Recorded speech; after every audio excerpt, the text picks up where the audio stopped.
بسم الله الرحمن الرحيم الحمد لله رب العالمين وصلى الله وسلم وبارك على نبينا محمد وعلى آله وصحبه أجمعين أما بعد. À l'occasion de cette nouvelle année hijriya, cette nouvelle année hégirienne, on se rappelle de la hijra du prophète sallallahu alayhi wa sallam. Une hijra, un voyage qui porte de nobles valeurs et qui a de profondes significations religieuses. Une de ces premières valeurs sur laquelle on va parler aujourd'hui, c'est l'amour du prophète sallallahu alayhi wa sallam. L'amour que les compagnons du prophète sallallahu alayhi wa sallam avaient envers le prophète sallallahu alayhi wa sallam et que tout croyant doit avoir envers le prophète sallallahu alayhi wa sallam.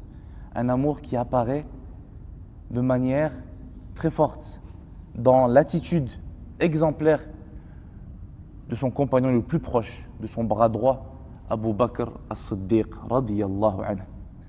On sait qu'Abu Bakr est celui qui a accompagné le prophète sallallahu alayhi wa sallam lors de son voyage. Ils étaient que eux deux. Et l'histoire de cet accompagnement est que le prophète sallallahu alayhi wa sallam est venu d'abord voir Abu Bakr as-Siddiq radiyallahu anhu pour lui informer qu'Allah azza wa jal lui a autorisé la hijra. Il est venu lui informer qu'il allait migrer vers Al-Médina. La première chose que Abu Bakr radiyallahu anhu a dit, il lui a dit As-suhbata ya Rasulallah, As-suhbata ya Rasulallah, l'accompagnement ya Rasulallah, c'est-à-dire est-ce que je peux être ton compagnon de route ya Rasulallah? Le prophète sallallahu alayhi wa sallam lui répondit As-suhbata, l'accompagnement, oui, tu seras mon compagnon.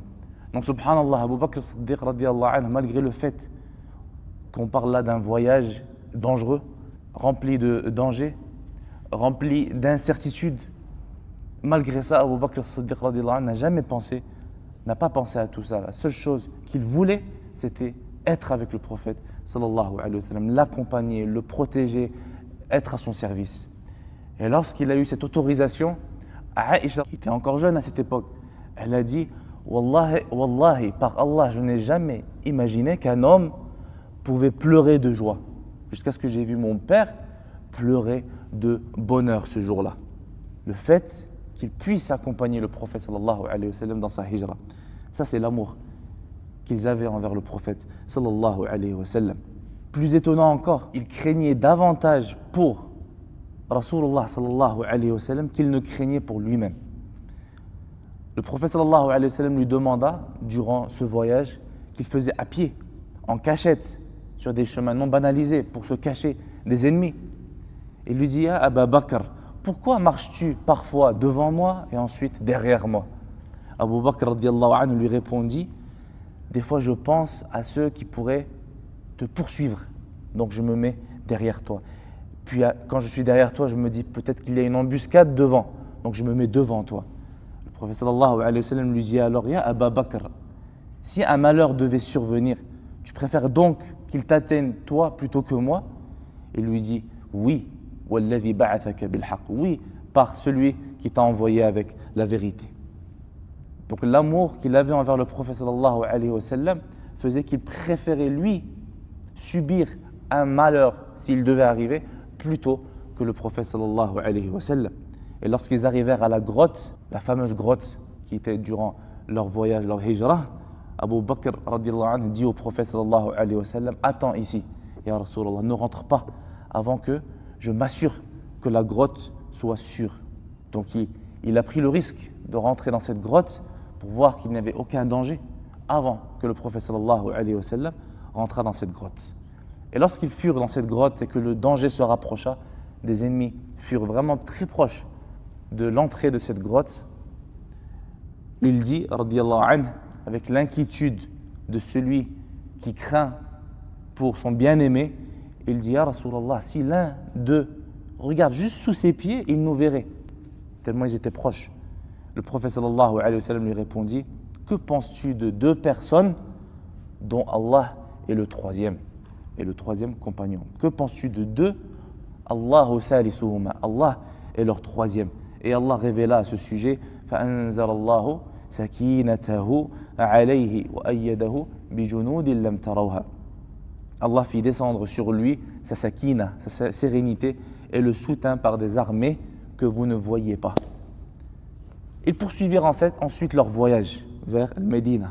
Abu Bakr radiallahu anhu raconte, nous avons marché toute la nuit, puis ensuite une bonne partie de la journée, jusqu'à la chaleur du midi.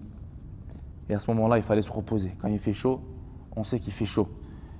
Et c'est là qu'il aperçut une grande roche qui avait donc une grande ombre sous laquelle il pouvait se reposer. La première chose qu'il dit à Abu Bakr, Nam ya Rasulallah, repose-toi ô messager d'Allah, tabaraka wa ta'ala, ya Rasulallah. Donc on voit encore là l'amour qu'il avait envers le prophète sallallahu alayhi wa sallam, le souci, l'inquiétude qu'il portait pour lui, malgré la fatigue, malgré la nuit blanche, la fatigue du voyage, de la marche, la fatigue du fait de ne pas avoir dormi, il pensait au repos du prophète sallallahu alayhi wa sallam avant même son propre repos à lui. Et même, il alla chercher un berger pour trouver du lait pour le prophète sallallahu alayhi wa sallam. Il lui dit, peux-tu me traire un peu de lait? Il répondit oui. Il prit ce lait et il l'apporta au prophète sallallahu alayhi wa sallam. Abu Bakr radiyallahu anhu dit, فَشَرِبَ رَسُولُ اللَّهِ sallallahu alayhi wa sallam حَتَّى رَضِيتُ. Le prophète sallallahu alayhi wa sallam a bu jusqu'à ce que je sois satisfait. Allahu Akbar. C'est le prophète qui boit et c'est Abu Bakr qui est satisfait comme si c'est lui qui avait bu. C'est ça l'amour. Tu trouves ton bonheur dans le bien-être de celui que tu aimes.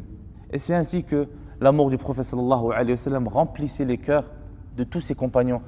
Un amour sincère, fidèle, un amour qui porte ses fruits. C'est quoi les fruits de cet amour?